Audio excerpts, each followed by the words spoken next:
Let's take some quotes from some of our founding fathers.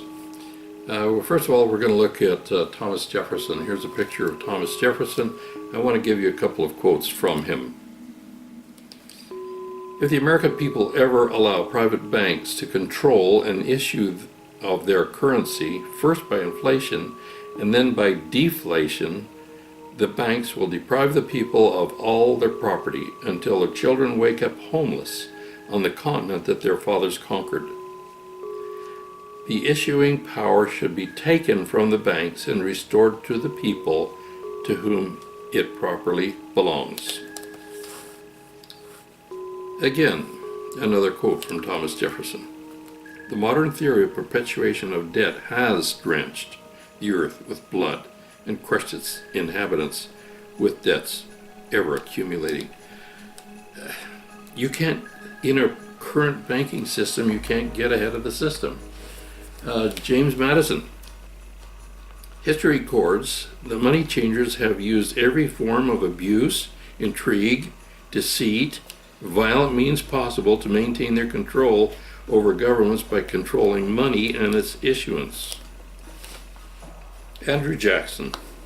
When vetoing the rechartering of the United States Bank in 1835, Andrew Jackson said, "The bold efforts the present bank has made to control the government, the duress it has wantonly caused, are but a premonition of the fate which awaits the American people should they be deluded into perpetuating of this institution or another like it."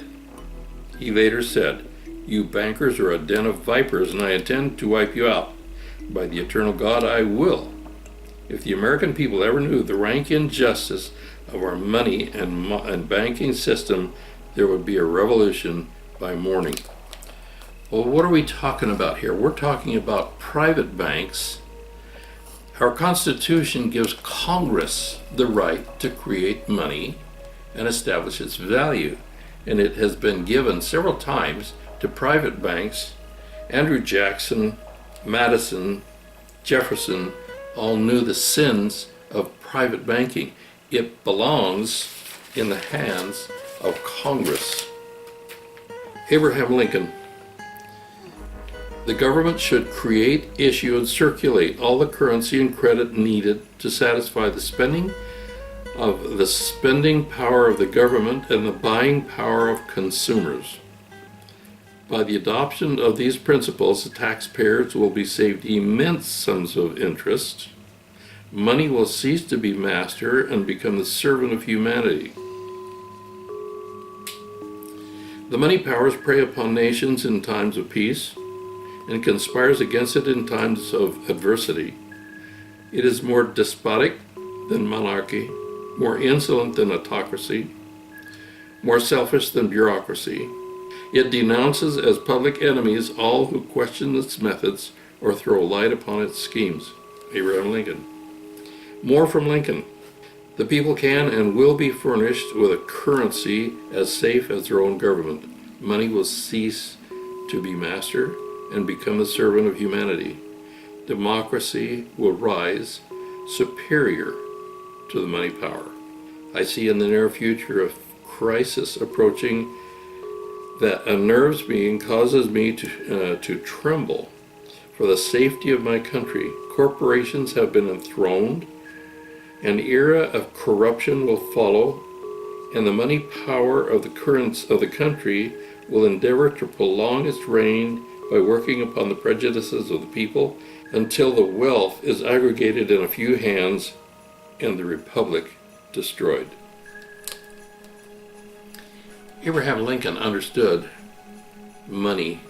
During the Civil War, he went to the bank to borrow some money to fight the war. The banks wanted 36% interest on the money that he was going to borrow from them to fight the Civil War. He says, "If I win the war, I've lost the country." So he goes to the Secretary of Treasury and says, "What on earth are we going to do?" And the Secretary of Treasury says, "Hey, the Constitution gives us the right to create money and establish its value."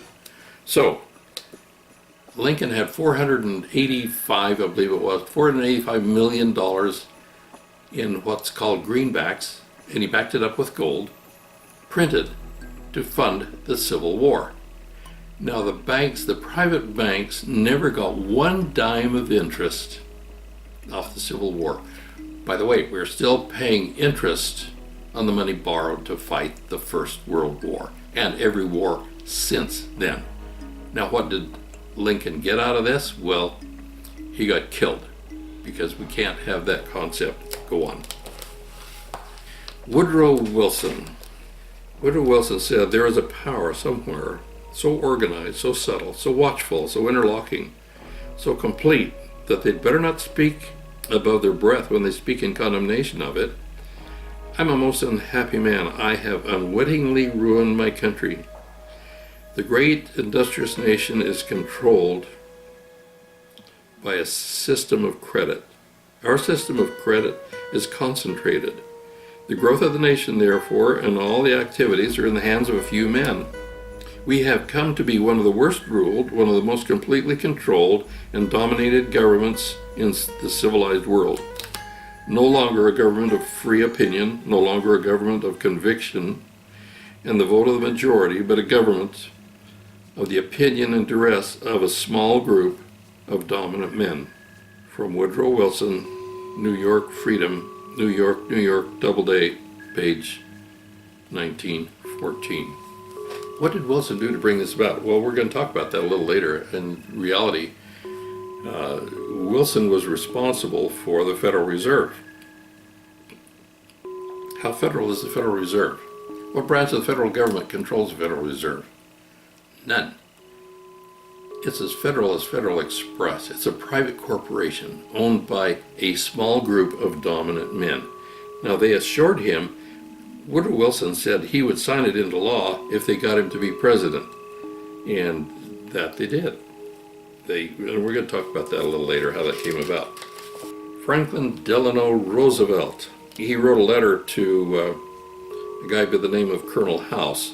And I think Colonel House was Roosevelt's mentor. He was the guy that walked along at his side, told him what to do and what not to do.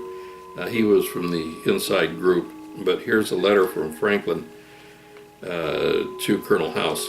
"The real truth of the matter, as you know, and I know, that a financial element in the large centers has owned the government ever since the days of Andrew Jackson." So this is nothing new.